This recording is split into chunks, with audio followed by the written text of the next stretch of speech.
Com frequência eu quebrei a aliança que me deu,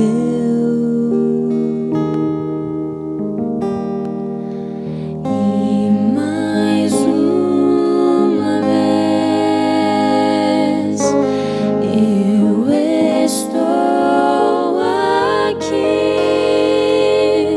só pra te pedir, Senhor, teu favor agindo em mim. Quero restaurar tudo que eu perdi quando decidi viver sem olhar para ti.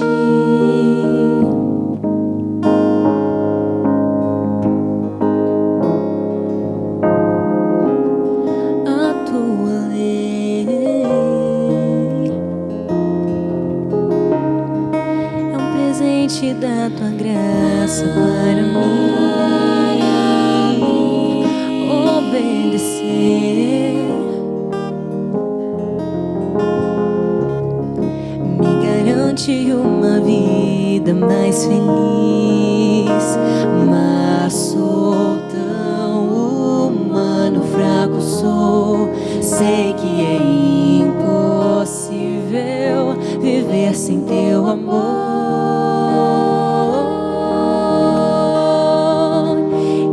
E mais uma vez eu estou aqui só pra te pedir, Senhor, teu favor agindo em mim. Quero restaurar tudo que eu perdi quando decidi viver sem olhar para ti. Restaura nossa aliança, é somente o que eu preciso. Restaurar nossa aliança é somente o que eu preciso.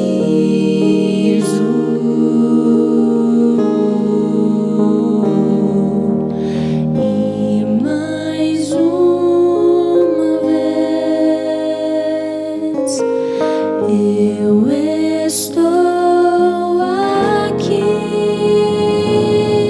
só pra te pedir, Senhor, teu favor agindo em mim. Quero restaurar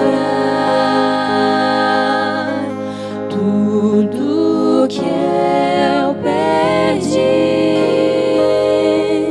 quando decidi viver sem olhar para ti. Restaura nossa aliança, é somente o que eu preciso.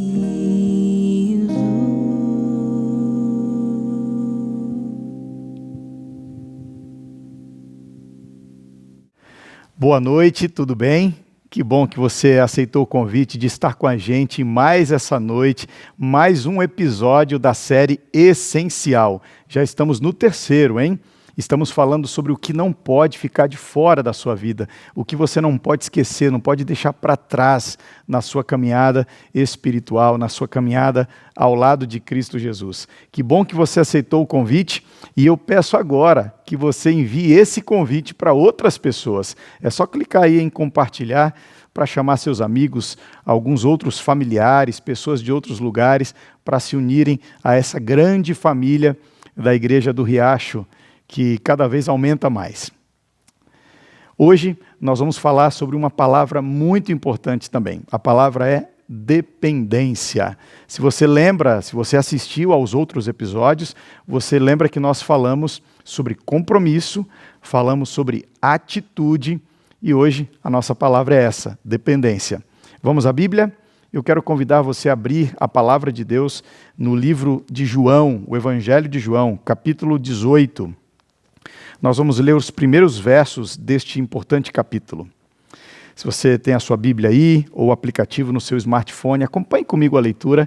João capítulo 18 diz assim: Tendo Jesus dito estas palavras, saiu juntamente com seus discípulos para o outro lado do ribeiro Cedron, onde havia um jardim. E ali entrou com eles. Judas, o traidor, também conhecia aquele lugar, porque Jesus ali estivera muitas vezes com seus discípulos.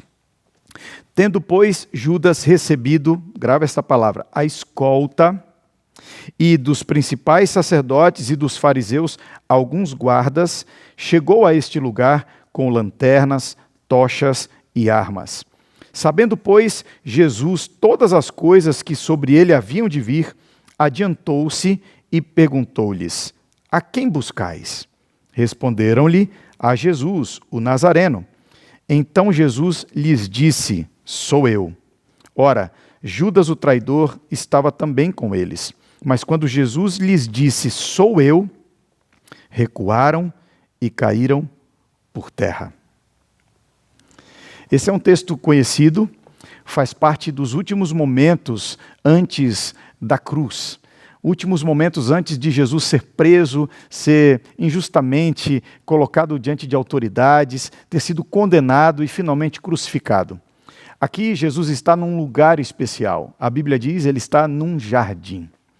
Você já parou para observar que algumas das histórias mais marcantes da palavra de Deus acontecem em jardins?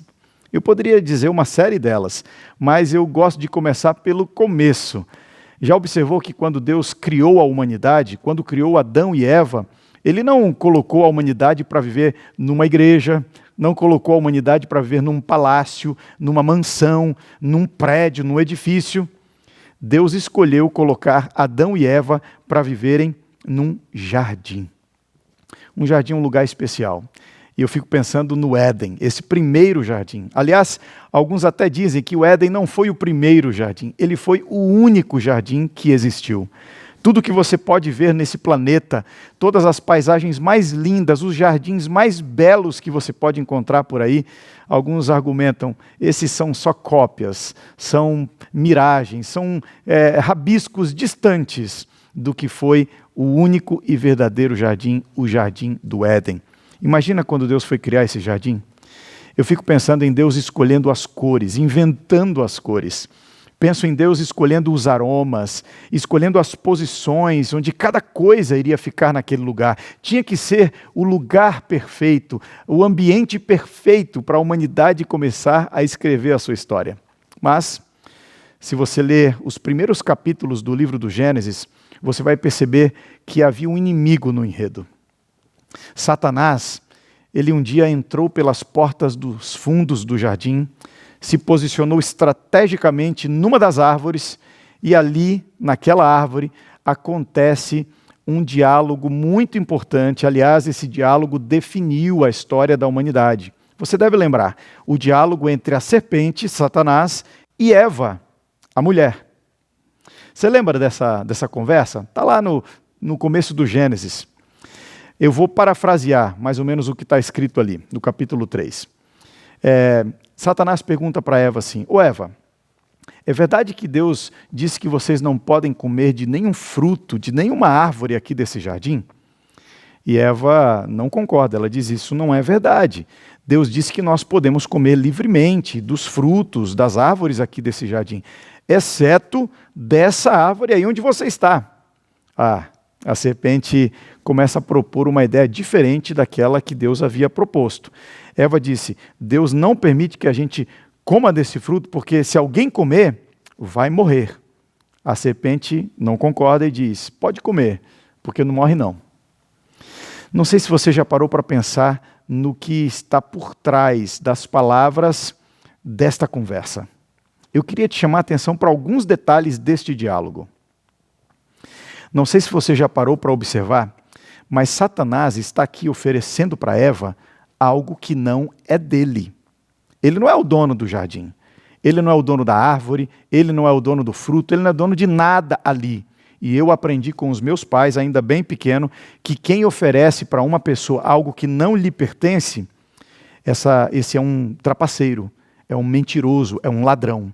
E é exatamente isso que Satanás é desde o começo da história.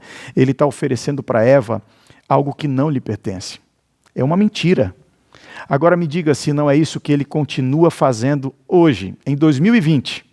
Satanás continua oferecendo para as pessoas coisas das quais ele não é o possuidor. Ele continua oferecendo para as pessoas alegria, ele não é o dono da alegria. Ele continua oferecendo prazer, ele não é o dono do prazer de verdade. Ele continua oferecendo sucesso, relacionamentos, experiências, mas ele não é o dono destas coisas. Tudo que ele oferece é uma cópia, tudo que ele oferece é uma ilusão, é uma mentira, é um engano, é algo que se desfaz. Você está me entendendo? Primeira coisa da conversa, Satanás oferece para Eva algo que não é dele. Mas tem um segundo detalhe que eu gostaria que você observasse aqui. Satanás está oferecendo para Eva algo que ela já tem. É isso mesmo. Ele está oferecendo para Eva algo que ela já tem. Quer ver? Vou te mostrar. Abra sua Bíblia comigo, lá no comecinho, no livro do Gênesis, capítulo 3. Nós vamos ler o capítulo 3, o verso 6. Vamos ler? Volte aí para o começo, no Gênesis capítulo 3, verso 6, a Bíblia diz assim, pessoal: vendo a mulher que a árvore era boa para se comer, grava essa palavra, boa, e agradável, essa segunda palavra também é importante, agradável aos olhos, desejável para dar entendimento, tomou-lhe do fruto, comeu e deu também ao marido, e ele comeu. Aqui o autor bíblico está descrevendo o cenário da tentação. O que mexe com os sentidos de Eva? Ela está diante de uma árvore e seus sentidos captam aquela árvore, aquele fruto, como sendo uma árvore boa, uma árvore agradável, um fruto agradável. Agora, eu quero convidar você a voltar um pouquinho mais para o capítulo 2, no verso 9. Se no capítulo 3, verso 6, o autor está descrevendo aquela árvore, aquela cena, o momento da tentação, aqui no capítulo 2, verso 9, o autor está descrevendo a maneira como Deus escolheu criar todo aquele jardim. Capítulo 2, verso 9, lê comigo aí, eu quero que você olhe uma coisa que você não pode esquecer. Capítulo 2, verso 9 diz assim: do solo fez o Senhor Deus brotar toda sorte de árvores, como? Está escrito, árvores agradáveis à vista, e o que mais? Boas para alimento. Até aí. Você entendeu o meu ponto? Se a Eva estava atrás de alguma coisa boa e agradável, um fruto, uma árvore boa e agradável, adivinha? Deus já havia enchido aquele jardim de árvores boas e agradáveis. É isso mesmo. Além de Satanás estar oferecendo para Eva algo que não é dele, ele está oferecendo para Eva algo que ela já tem. Deus já havia dado árvores, frutos, experiências boas e agradáveis. Satanás continua fazendo isso hoje em dia. Ele continua oferecendo essas ilusões e ele continua oferecendo coisas que nós já temos na presença de Deus. Aliás, Satanás até fala assim para Eva, não é? Ô Eva, Deus não quer que você coma desse fruto, porque se você comer, você vai ser semelhante a ele. Ora, ora. O Gênesis diz que quando Deus decidiu criar a humanidade, ele disse assim, façamos o homem à nossa imagem, conforme a nossa semelhança. Está vendo? Satanás está oferecendo algo que Eva já tem, no que ela podia, no que ela devia, no que ela desejava ser semelhante a Deus, nisso ela já havia sido criada à imagem e semelhança de Deus. Aí você pode pensar assim, né? Por que Eva comeu desse fruto então? Por que Eva comeu? Eu já ouvi alguém dizendo assim, olha, Eva causou os nossos problemas. Nós estamos aqui 2020, muito tempo depois desse episódio, e nós ainda carregamos no corpo, na mente, o mundo carrega as marcas, as consequências dessa escolha. Por que ela comeu aquele fruto? Não sei se você já percebeu, mas Eva só tinha uma coisa sobre a qual basear, construir a sua decisão. Muita gente critica Eva pela escolha que ela fez, mas observe, Eva só tinha uma coisa para nortear a sua escolha. Eva não tinha evidências sobre aquela árvore ou mal do fruto que ela tinha. Eva não tinha uma pesquisa de alguém que estudou os nutrientes daquele fruto, que analisou as substâncias, os componentes daquele fruto e emitiu uma nota dizendo, olha, quem come desse fruto fica com tal e tal doença, pode até morrer. Eva não tinha uma vizinha que tinha comido aquele fruto, não tinha uma tia que tinha passado mal depois de comer aquele fruto. Eva não tinha uma prova, não tinha uma evidência, mas ela tinha uma coisa.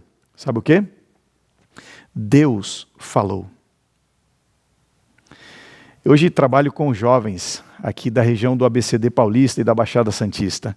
E você deve imaginar quantas perguntas eu recebo. A minha rede social, a caixa, às vezes fica cheia de perguntas sinceras, perguntas muito boas de jovens sobre a vida, sobre escolhas, sobre por que pode isso, por que não pode aquilo. E geralmente quando alguém me pergunta por que pode ou por que não pode aquilo, geralmente essa pessoa ela quer que eu mostre uma evidência científica. Geralmente essa pessoa quer que eu tire da minha manga, do meu bolso, uma pesquisa da Harvard, uma pesquisa da USP, uma nota de algum cientista dizendo que quem faz aquilo, ou quem vai naquele lugar, ou quem usa tal coisa, ou quem tem certo tipo de relação, essa pessoa vai entrar em problemas. Mas eu vou compartilhar com você agora uma coisa do meu coração. Eu aprendi nessa vida as mais sérias questões, elas são resolvidas não baseado em evidências. As questões essenciais da nossa vida são baseadas em dependência. A gente precisa fazer uma escolha. Porque se Deus falar não for o suficiente para você, infelizmente, nada mais vai ser suficiente. Se Deus mostrar na sua palavra, e o assim diz o Senhor, está aqui na Bíblia, no Éden, Deus falava diretamente, Ele se encontrava com a humanidade. Hoje, Deus pretende ter encontros diários conosco também. Ele pretende que sua voz seja ouvida hoje também, quando a gente se coloca diante deste livro, que é o assim diz o Senhor. Mas eu peço que você não se coloque diante da Bíblia com uma lupa, ou não leve a Bíblia para um laboratório, não submeta a Bíblia aos testes da lógica, da ciência, da universidade, porque todas essas lógicas, elas não alcançam o que está acima desta lógica, que é o assim diz o Senhor. Eu não conheço alguém que tenha submetido a sua vida, tenha feito as suas decisões baseadas neste livro, que tenha se arrependido. Mas eu já me assentei diante de pessoas, muitas pessoas, que me disseram assim, pastor, se eu pudesse voltar atrás, eu seguiria os conselhos de Deus para a minha vida. Uma vez uma garota me perguntou assim, pastor, por que Deus usou uma árvore para testar a lealdade de Adão e Eva? Por que Ele não fez uma outra coisa? E eu respondi com uma pergunta, eu disse assim, além de Adão, Eva e os animais, o que mais tinha naquele lugar? Ela disse, árvores. E eu disse, pois é isso aí. Deus usou o que era comum, o que estava ao redor deles. Deus usou o que mais tinha ao seu redor como uma oportunidade de demonstrar sua lealdade, sua obediência a Ele. Tem gente que acha que vai mostrar a sua lealdade a Deus diante de uma grande crise, diante de uma grande prova, mas não é assim não. Nós mostramos de que lado nós estamos, nós damos provas da nossa lealdade a Deus, diante das coisas comuns da vida. Ninguém tropeça em montanha, pessoal. A gente tropeça em pedrinhas pequenas. é nas pequenas escolhas, é nos hábitos que a gente forma, é nas coisas do dia a dia, as coisas práticas da vida. É aí que a gente mostra se o nosso coração é inteiro do Senhor, se nós confiamos nele, na sua palavra, se depositamos a nossa confiança, se dependemos inteiramente dele. Entendeu? Eva comeu do fruto. É assim que está escrito na Bíblia. Além de comer, você leu comigo, ela deu para o marido. O marido também comeu daquele fruto. E aí, Satanás já estava quase para cantar vitória. Ele imaginou que o plano de Deus para a humanidade havia fracassado bem ali, no meio do jardim, mas não. Deus mostrou para Satanás que a história da humanidade não terminava no Éden. A história da humanidade passaria por um outro capítulo muito importante em um outro jardim. E aí nós vamos para o texto que lemos no começo, João capítulo 18, fala de um segundo Adão. Fala de um outro jardim muito importante. Eu vou colocar aqui nessa mensagem como o segundo jardim mais importante da história. Ali, Jesus, naquele jardim, é tentado pelo mesmo inimigo, é tentado pelo próprio diabo. Se Satanás não foi vitorioso fazendo Adão e Eva caírem no Éden, agora, se fizesse Jesus fracassar, se ele convencesse Jesus a desistir, se ele fizesse Jesus desviar os seus passos da rota em direção à cruz, aí sim, a história da humanidade teria um ponto final. Eu e você não estaríamos aqui. Se Satanás usou uma estratégia muito interessante no Éden, aqui no Getsêmani, nesse segundo jardim, a sua estratégia foi mais elaborada ainda. Imagine a cena. Você já deve ter assistido a algum filme que mostra ou tenta ilustrar este momento, este capítulo da vida de Jesus. Jesus está lá naquele lugar que era conhecido dos discípulos, ali era um lugar predileto de oração para Jesus. A gente visualiza nesses filmes Jesus prostrado num dos cantos. Os discípulos que ele havia escolhido para estar perto dele naquela hora, eles estão dormindo, lembra? E aí entra pelo jardim um outro discípulo. É como que um requinte de crueldade. Judas entra no jardim e eu pedi para você gravar uma palavrinha. Judas entra com um destacamento de soldados. Veja, olha a estratégia do diabo aqui. Os discípulos que deviam estar orando estão dormindo. A escritora Ellen White, ela escreve sobre isso e ela diz que aquele sono dos discípulos não era um sono de alguém que trabalhou duro durante o dia e aí ficou cansado e caiu no sono. Não, era algo sobrenatural, era parte da estratégia do diabo. Era para Jesus olhar para aqueles três e pensar assim: se esses aqui que convivem comigo há tanto tempo, se esses aqui que são meus discípulos, eles não conseguem ficar comigo, não conseguem ficar despertos, não conseguem interceder em meu favor, se eles dormem, o que dirá da humanidade? Será que vão crer na minha palavra? Será que vão aceitar meu sacrifício? Agora, como eu disse, como um requinte de crueldade, Satanás usa um dos discípulos como o traidor que traz Jesus com um beijo no rosto. Lembra da palavra? Um destacamento de soldados. Nos filmes, Judas entra no jardim com 3 ou 4 soldados ao lado dele. Mas a palavra que João escolheu para descrever essa cena é uma palavra que nos leva a um cenário muito diferente. A palavra destacamento aqui é a palavra no grego speia. E ela quer dizer um grupo, um destacamento de soldados de entre 300 a 600 soldados romanos fortemente armados. Reconfigura a cena aí na sua mente. Imagina Jesus ali, enfraquecido, angustiado. Outro texto do Evangelho diz que ele está suando gotas de sangue, ele está com medo, ele pede ao Pai uma outra opção. Imagina Jesus olhando os discípulos adormecidos, imagina Jesus olhando Judas chegando no jardim com pelo menos 300 soldados. Eles estão com espadas, com lanças, com escudos, com o melhor do armamento que existia naquela época. E eu digo para você, além dos 300 soldados que os olhos humanos conseguem enxergar, eu tenho certeza que ali havia milhares de anjos das trevas, demônios. O exército do mal estava acampado naquele lugar. Sabe para quê? Para fazer Jesus desistir de salvar você. Para fazer Jesus desistir da cruz. Para fazer Jesus rasgar o plano da salvação. Mas não foi isso que Jesus fez, não. Você leu comigo. O texto diz que quando esse destacamento chega, Jesus pergunta assim: vocês estão procurando quem? Alguém, talvez o capitão ali da tropa, diz assim: estamos procurando Jesus de Nazaré. Nessa hora, Jesus se levanta e diz: sou eu. Você leu comigo. Quando Jesus diz, sou eu, o Evangelho de João diz, todo o exército recua e cai por terra. Você percebeu isso aqui? Uma palavra de Jesus é suficiente para fazer todo o exército do mal cair por terra. Eu quero que você observe um contraste. No Éden, Adão cai. No Getsemane, Jesus se levanta. No Éden, Deus tem uma palavra que dá origem a tudo que existe de bom.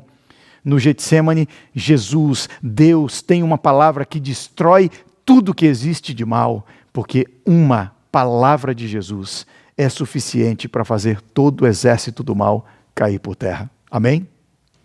Satanás não foi vitorioso no Éden, ele também não pôde declarar vitória no Getsemane, mas eu preciso fechar essa mensagem falando de um terceiro jardim.